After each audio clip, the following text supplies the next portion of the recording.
The 2021 Fanatec GT World Challenge Europe powered by AWS Sprint Cup began at Magny Cours in May with a healthy entry representing the leading brands in GT racing. There was Lamborghini, Porsche, there was Audi, Mercedes, Bentley and McLaren. As ever, the championship was split across the Pro Cup, Pro-Am and the Silver Cup for the young guns, the new chargers in GT racing, and a quality entry had been received across the board. Porsche would field a Pro Cup car for the first time. It's obviously really nice to be the only Porsche on the grid and bring Porsche back to the Sprint Cup. I think it's the first ever entry, so quite honored to be part of that. Porsche is a very good car, very consistent over different types of circuits. So we expect to be competitive everywhere. We will give our best and let's see how it goes. Audi was a popular choice of weapon in the Pro Cup, especially as Audi had taken the 2020 crown thanks to WRT, Charles Weerts and Dries van Thor, and Weerts wanted to keep the title. The competition is running quite high this year, as each year it's getting more and more difficult to win, but we are quite determined to keep our championship, and yeah, we will fight until the end, and yeah, we'll try to score as much points as we can. There would be a big fight in the Silver Cup as well. Audi and Mercedes both fielded strong driver lineups, while Ferrari, Aston Martin and Lamborghini would be in the fight as well. The Silver Cup cars would even be fighting for outright wins. I think we have three strong lineups in sprint and also in endurance. We are the silver car in the team. We are working together. We are helping each other out. The championship is very close. I think that's what we all want and what we all like. So yeah, let's see where we are. In Pro-Am, AWS Motorsports would come to take on the Mercedes entry from SPS Automotive Performance. There was Garage 59's Aston Martin and a brace of Ferraris, one of which would be fielded by stalwart and reigning champion Louis Machiels. We will fight for the championship. Global, it would be nice if we can win again the championship, because I became 50 this year. It's 10 years that I'm doing racing with this organization, so that would be a dream for me.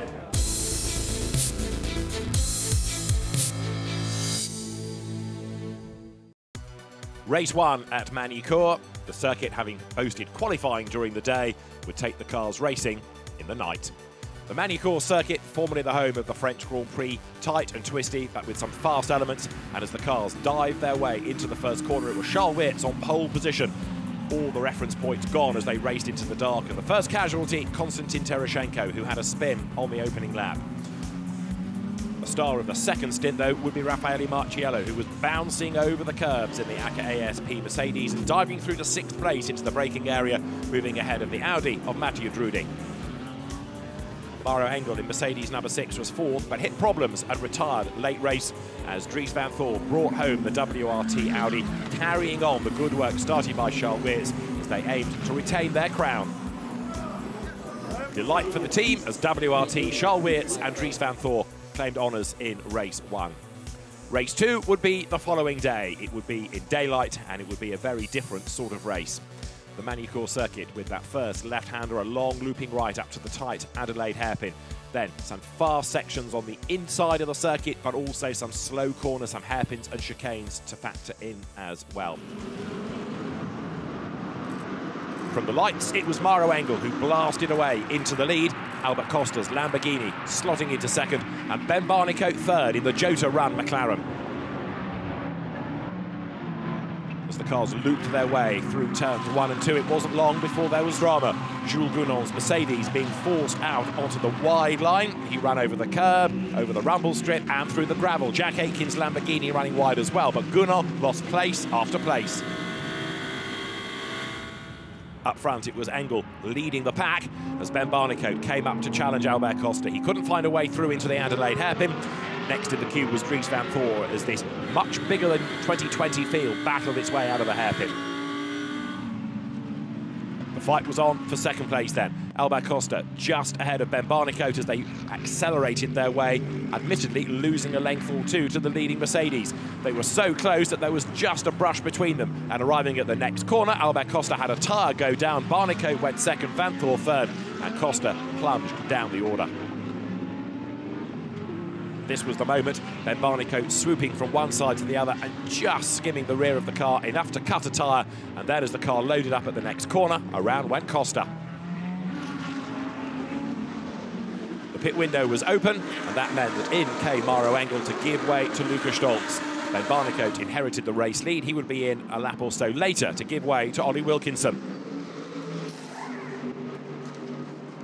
The two McLaren factory drivers switched seats, and Barnicoat would then have to study the data and watch the race pan out, as through round the outside went the Mercedes to get back into the lead. Ben Barnicoat watched on, taking on liquid as the fight continued out on the circuit. And just as the pit window closed, there was drama. 5, 4, 3, 2, 1. Full course yellow now. Off the road had gone Benji Goethe in his WRT Audi. He'd gone through the gravel, he'd hit the tar barrier, and that meant that not only was he out of the race, but the race needed to be neutralised. This was the moment, running out of road at the first corner and heading to the barriers. It was a high-speed off, but the Silver Cup young gun was OK. On the green, Stolz led Raffaele Marciello and Charles Weerts in a Mercedes 1-2. But there was more drama to come. Running wide at Chateau d'Eau was the Petru Umberescu Mercedes that Jules Gounon had started. Through the gravel came Umberescu back onto the circuit, but yet more time, more places lost.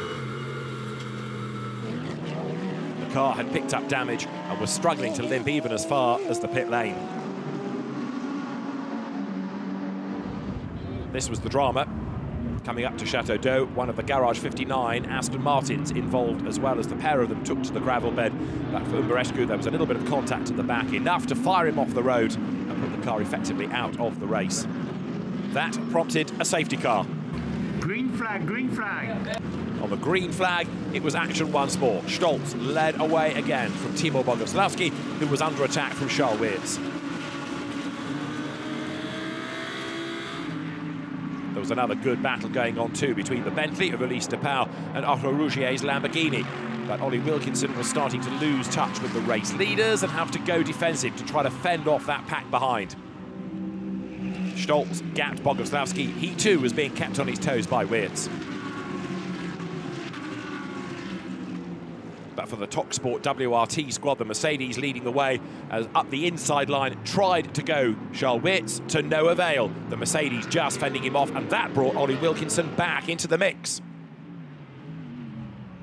As the race leader pulled clear, second, third, fourth continued, and Otto Rougier was another man in a hurry trying to work his way through the pack. Bentley moved clear, and that enabled Elise de Pauw just to preserve the position as they got onto the back of Aurélien Panis. A last dive up the inside from Charles Weerts. He rattled his way over the curb and went second. It also meant that the Mercedes picked up a little bit of damage and the pack closed behind. Up front, though, Luca Stolz and Mauro Engel would come through to score honours in race 2 of the weekend for the TalkSport WRT Mercedes squad. Charles Weerts and Dries Vanthoor taking second, and third going the way of the leading ACA ASP Mercedes, that car of Timo Boguslavski and Raffaele Marciello. A win in the Silver Cup, 5th overall for Konstantin Terashenko and Jim Pla at the end of a really good drive by the pair of them. But Luca Stolz and Mauro Engel were victorious at Magny Cours. It was a fun race. I think for Mauro it was a bit more difficult than for me. At least it looked like that. But yeah, in the end I could manage, but it was still tough because we were going quite slow and I had a huge pickup on the tires, so it was not so easy to do the restart. But yeah, awesome race. The guys did a mega job at pit stop. And yeah, really happy to win finally. Absolutely, well done. And Mauro, we saw you looking on with your fingers crossed under each of those safety car starts. Well, when you experience what we had yesterday, you know, sort of late race drama, then you're always hoping things just go smoothly. And you know, I knew he would do a perfect job at the restarts, and he did. And yeah, just really happy for the whole team. Great way to come back after yesterday's disappointment. A win in the opening round of the Sprint Cup for the TalkSport WRT squad of Mauro Engel and Luca Stolz. with Konstantin Terashenko and Jim Pla winning in silver. A good day for Mercedes, the wins taken by two different teams. In Pro-Am, a debut win for Barwell's Enrique Chavez and Miguel Ramos.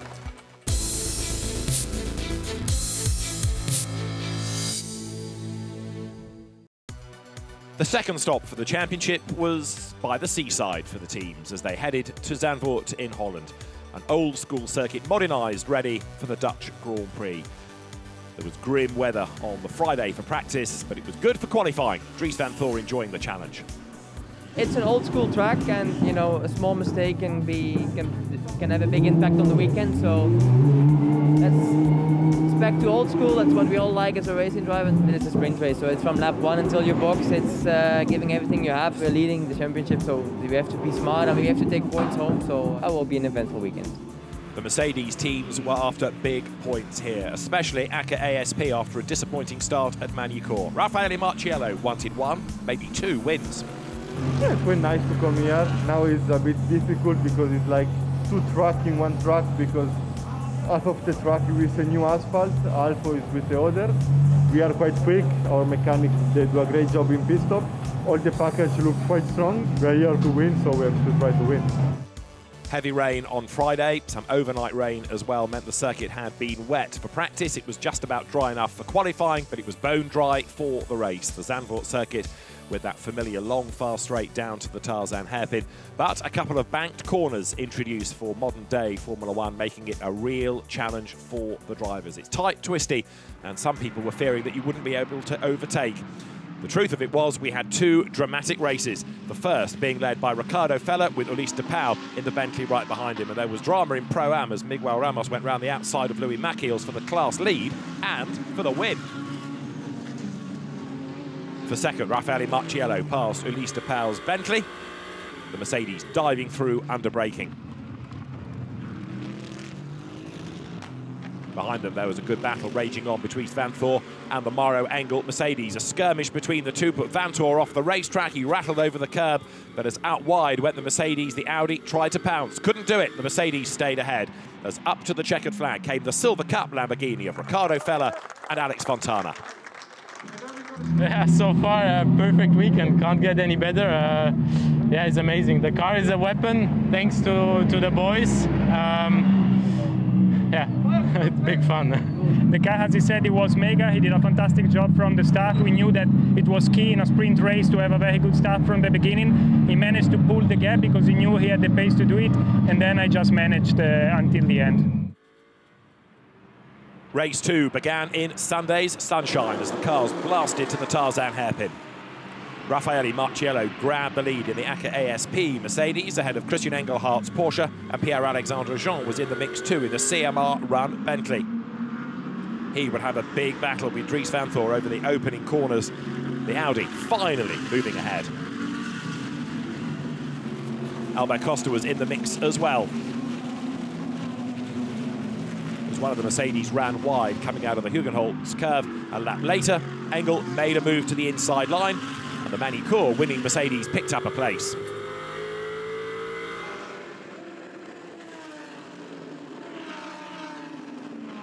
Van Thor losing out, though, at the end of the lap, because up and past him came Albert Costa. The Bentley, with all of that grunt in a straight line, was charging along as well. But Costa, having demoted Van Thor, would soon be joined by Pierre-Alexandre Jean as they threaded their way around the Tarzan hairpin. Drama for Chris Froggatt, who'd picked up a puncture in the Sky Tempesta racing Ferrari after contact with Andrea Bertolini. The 2 Ferraris out of the AF Corsa stable getting themselves together at the Turn 1 Tarzan hairpin. Dries van Thor was doing everything to move back ahead of the Bentley, and finally did it, pouncing as they made the run up through the Slottermacher corner on the way towards Skyflat. Eventually, the Audi, having cleared the Bentley, would be able to pull away as the Engel-Stolz Mercedes found itself a bit stuck behind. Engel tried to go through on the inside line, still couldn't do it, but then the Bentley made a small mistake and ran wide, and that gave the Mercedes the chance to challenge. Up the inside went Engel. He had the inside line coming off the Arie Luyendyk curve, and it looked as though it was game over. The Bentley had other ideas, with all of that horsepower in a straight line, allowing the car to just breeze on by once more. Laps later, the Bentley, though, made a mistake at the same place, and delayed was Engel. Pierre-Alexandre Jean went wide through the gravel, and in trying to avoid contact, so Engel oh so nearly got into the back of him, had to back out of the throttle and take evasive action, and was compromised as a result. And life would get worse for Mauro Engel as well, because ultimately, as they got to the Tarzan hairpin, the car would go straight on. He was losing places anyway, but then, as there was this little bit of a rub between the Mercedes and the Santalok Audi, it all went wrong for Engel. The car did not want to turn into the hairpin, and that was the race over for the unlucky German driver. The contact had broken something in the suspension. It was day done for Engel. Number 54 Porsche was also in strife. It lost places in the pits, but worse was to come. The Dynamic Motorsport entry would be back in after the pit window had closed. And then there was further drama. Timur Boguslavski in 88 Mercedes, the car that had been leading the first part of the race, then hit mechanical woes as well and limped round the final curve towards the pit lane. It was another Mercedes in strife, another Mercedes in retirement, as Adrian Delina brought the Dynamic Motorsport Porsche back into the pit lane with less than a quarter of an hour to go. It was becoming the survival of the fittest, as plenty of other battles raged on out on track. Elise de Pauw going round the outside of the Umbreschke Mercedes to gain a place. The Bentley really looking strong around the Zandvoort circuit, and that put the car fifth. Drive through penalty to car 30 and car 32 for speeding in the pit lane. But then a drive-through penalty for the Charlewitz Dries Van Thor Audi was announced by the race director, and that would cause the car to tumble down the field as Leo Roussel was battling with Frank Bird. Bird's white and yellow Audi through on the inside. He was followed in quick succession by Benji Heintes in the Ferrari and the Mercedes from the Mad Panda Motorsport stable of Ezequiel Perez Companc. Roussel dropped away as up to the checkered flag, Albert Costa and Norbert Siedler took the race win ahead of Ricardo Feller and Alex Fontana, making it a 1-2 for Emile Frey Racing, a tremendous result for the team. And Emile Frey Racing 1-2, the WRT Audi falling to third after that drive-through penalty ahead of Konsta Lapalainen and Jack Aitken. So 3 Emile Frey entries in the top 4. But race winners Norbert Siedler and Albert Costa were delighted with their success. It's incredible. First victory of the year. Already last year I took the first victory here, so it's my lucky Sunday in Zandvoort. I am really happy. We had some issues during this weekend, and today, before the race, we took one out dim lap to test the car, because apparently we solved the problem. The car was better to drive, the feedback was better, and finally the luck was in my side. No, it's been 3 races in a row with Emile Frey that I don't finish because from different problems. Today we finished, and we finished in a big result. So thanks to this guy for amazing second stint, and it's his turn. Thank you, guys. Absolutely, no, but I bet you didn't see that coming as it happened there. Moving into that first position must have been a great feeling. Yeah, it was great. You know, the team told me I need to push the first 5 laps, which I did. Yes, thanks to the team, we improved the car over the weekend. Today was amazing, and thanks to also to Albert, he did the first stint, was really great. And yeah, now we can start the championship. Happy drivers on the podium. Norbert Siedler and Albert Costa, the happiest of all after a race win at Zandvoort.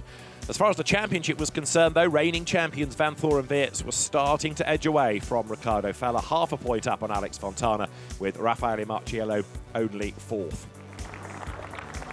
Ricardo Feller and Alex Fontana making it 2 out of 2 at Zandvoort in the Silver Cup, having won the class in both races and winning race 1 outright. Alex Fontana ahead of Feller in the championship, with Konstantin Tereshchenko 3rd from Rolf Ineichen, and there Pierre-Alexandre Jean and Elise de Pauw in 5th. And a Pro-Am win for Valentin Pierberg and Dominic Baumann. The overall Pro-Am situation, taking the endurance races into account as well, putting Johnny Adam and Alexander West ahead of Pierberg and Baumann, with Ramos and Chavez in 3rd.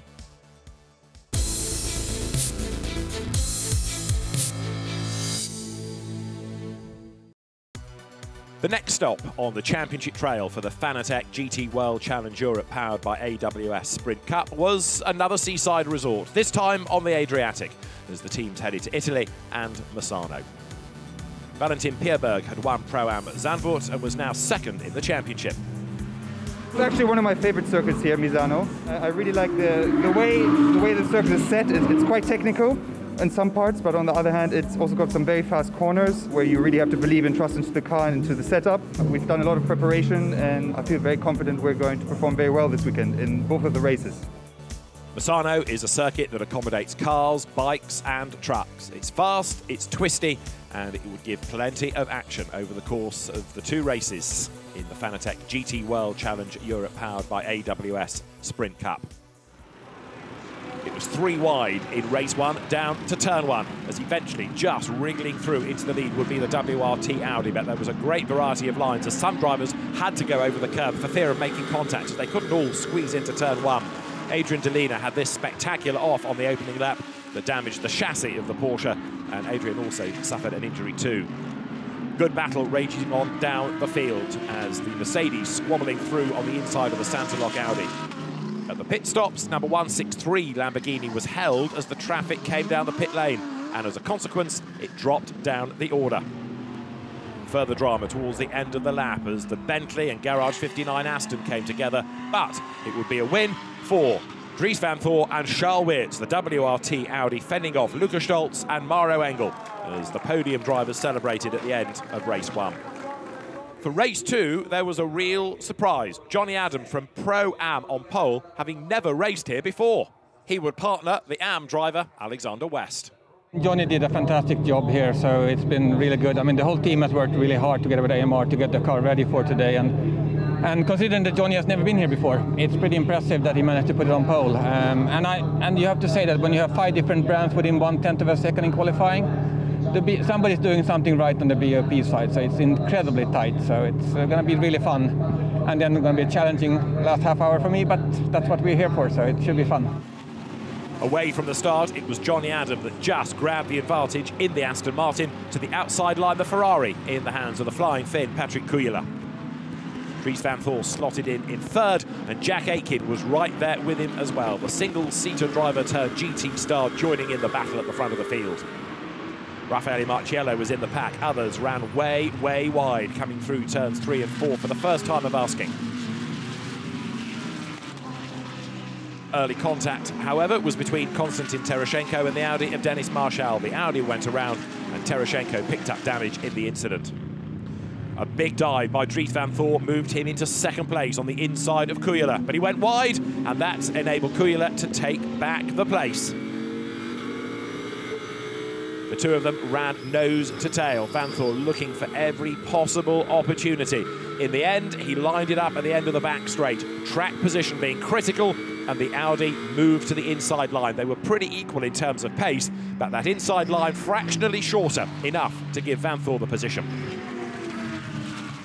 Up front, though, Johnny Adam was still in the lead of the race as the pit window beckoned. The Aston Martin doing a good job. In Pro-Am, however, the regulations dictate that the pit stops had to be done to a regulation time, whereas in Pro, the pit stops could be done as quickly as possible.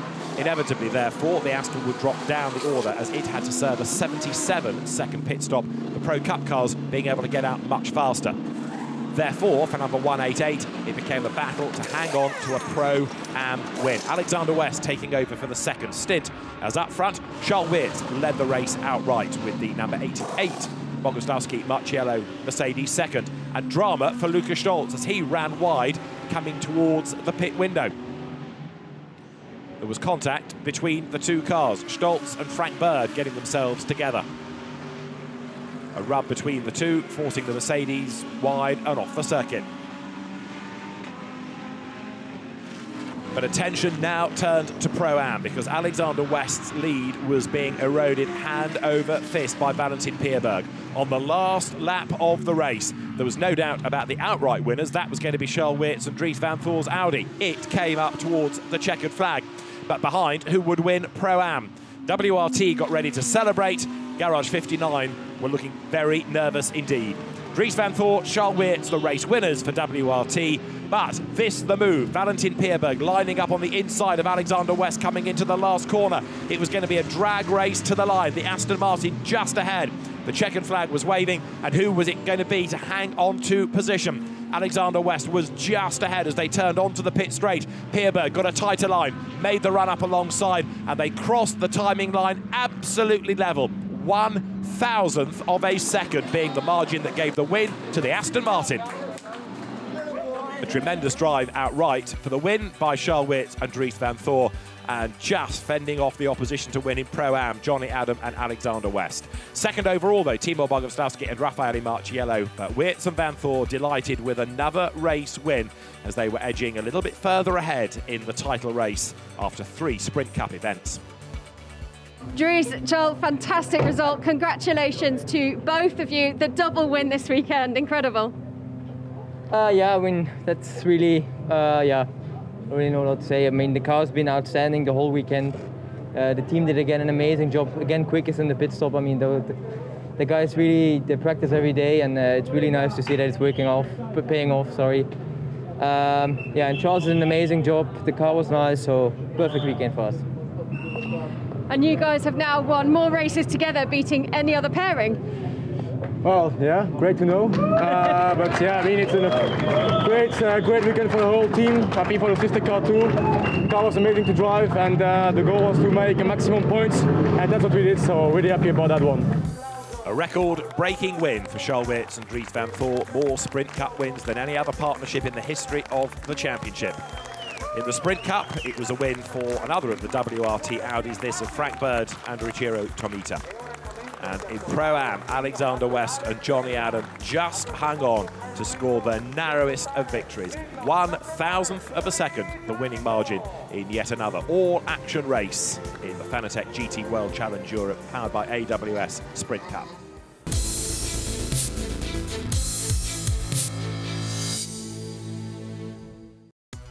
The fourth venue of the season in the Sprint Cup would be Brands Hatch in the UK. The event rescheduled from its original date in May, but the positive effect of that was to allow in the fans, and they were trackside in good numbers to see if Charles Weerts and Dries van Thor could not just score another win, but take the title. We don't have to take stupid risks, especially considering the fact that the weekend is so compact. We just want to at least keep the same gap or even increase our lead. And if this means being twice P5 or something like this, then we would not take any risk for that. In need of 2 good results, though, Raffaele Marciello. It had been a disappointing season for the Italian. He was struggling in the championship. We have to hope that Audi, they have some kind of problem and they lose some points.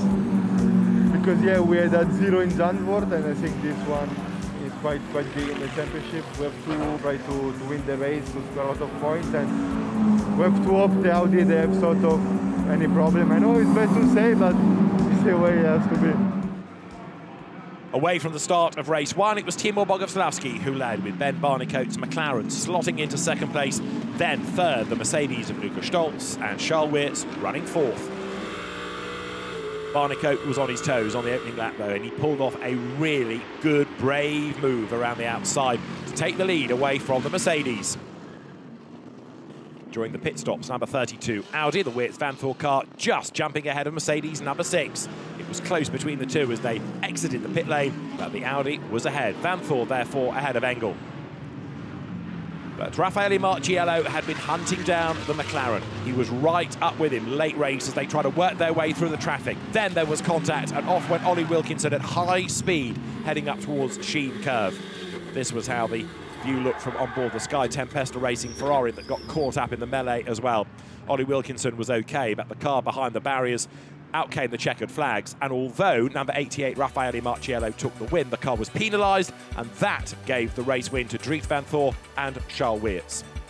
It also moved them further ahead in the championship. Marciello and Boguslavski struggling now to stay in touch as race 2 would get underway in the sunshine over Brands Hatch. The Kent circuit, a real favourite with the drivers. Undulating, old school, limited runoff, a real test for both man and machine. And this promised to be another spectacular race. As the cars rumbled their way up towards the rolling start, it was an all-Mercedes front row. Raffaele Marciello got the drop on Mauro Engel, and he headed the pack down towards Paddock Hill Bend, with Dries van Thor running third, and then Jules Gounod next in the queue. But it wasn't long before there was drama. Benji Heites in the Ferrari spinning and ending up in the gravel. The car doing its best to come out the other side. It did, but it was a long way adrift on the opening lap. And it was going to be one of those first laps of the race as others ran wide coming down the hill from Druid, such as Enrico Chavez, for example, bouncing all over the curb on the outside of Graham Hill Bend. And there was further drama going into Surtees, onto the Grand Prix loop as Porsches and Audis got themselves together.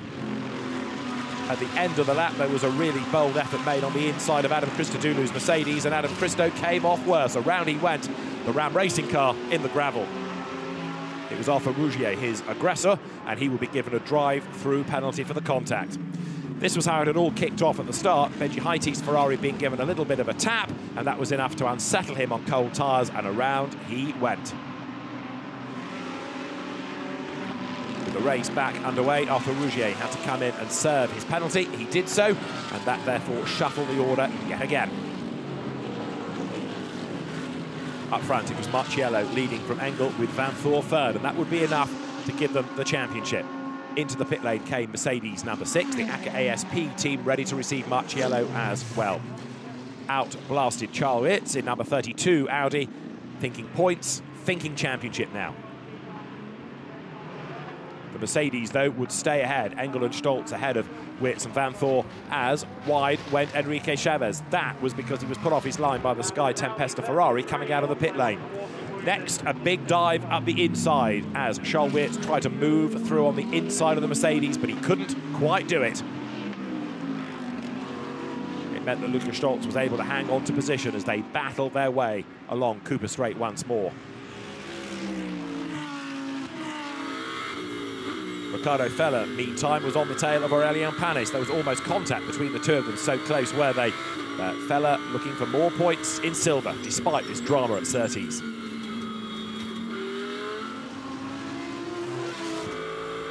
Timur Boguslavski now was under attack from the charging number 6 Mercedes. Lukas Stoltz inching up onto the back of him as Jules Gounon watched on in the pit lane.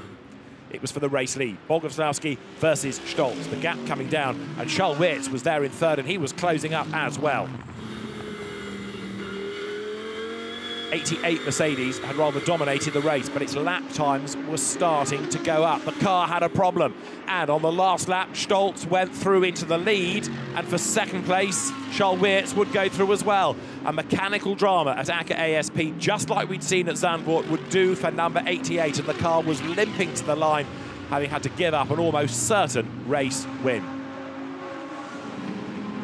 For Lukas Stoltz and Maro Engel, therefore, it became victory, second, and the title. Back-to-back titles scored for Charles Witz and Dries Vanthoor.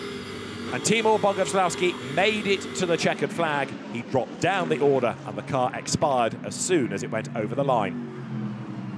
Delight at WRT as Dries Vanthoor and Vincent Vos celebrated a second title.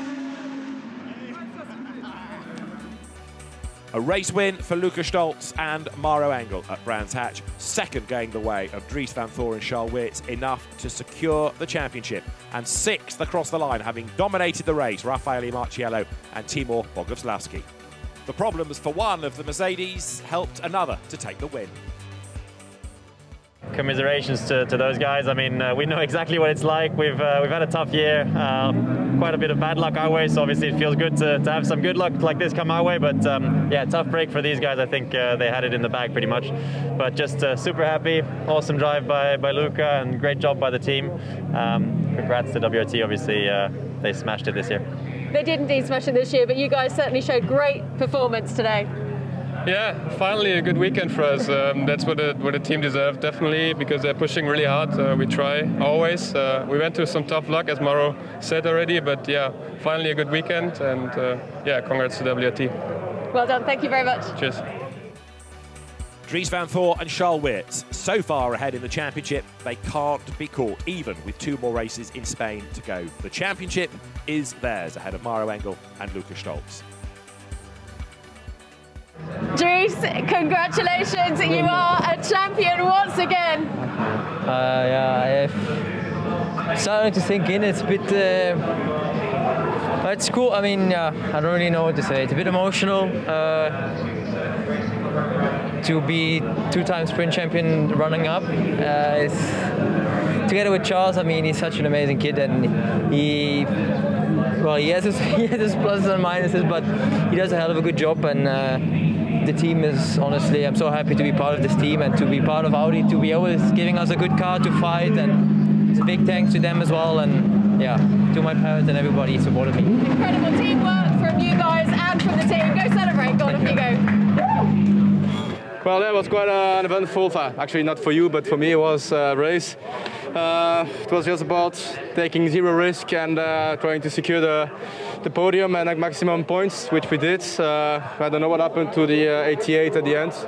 It's a bit of a shame for him because they had the race under control, but nevertheless we are P2 and mathematically we are out of reach. So it's it's a great day for us, and I'm extremely happy, and I think it's a good occasion to thank everybody at WRT. My teammate, my father, and everybody that support us for this amazing season, which is not yet finished, but yeah, it's already done. Well done, fantastic. Congratulations. Thank you.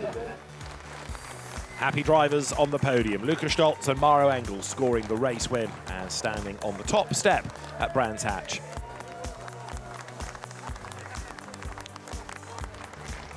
Delight for another Mercedes team in the Silver Cup. Juuso Pohaka and Oscar Tunjo, the winners.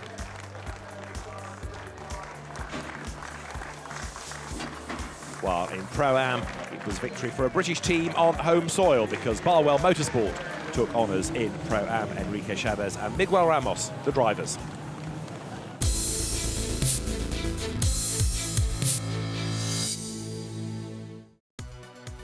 The final round of the Fanatec GT World Challenge Europe, powered by AWS Sprint Cup, would take the teams to Spain, to Valencia and to the circuit of Ricardo Tormo just outside the city. Championship battles still to be decided, with the classes up for grabs, and of course 2 one-hour races that everybody wanted to win. And one of those championships still on the line was the Silver Cup, where Alex Fontana led from Frank Bird and Richiro Tomita, and Fontana for Emil Frey Racing determined to leave Spain as the champion.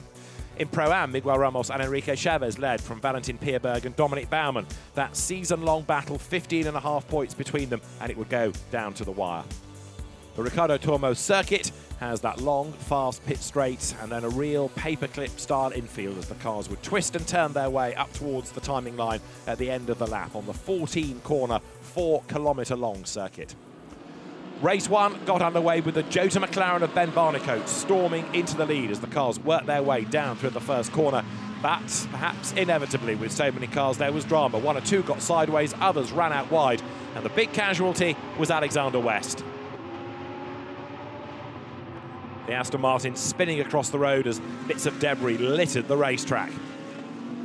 The Aston tried to rejoin as Charles Weerts made a big dive on the inside of the Bentley, and the champion ended up in strife. The Bentley was in the gravel, but that was a rather ambitious move by the young Belgian.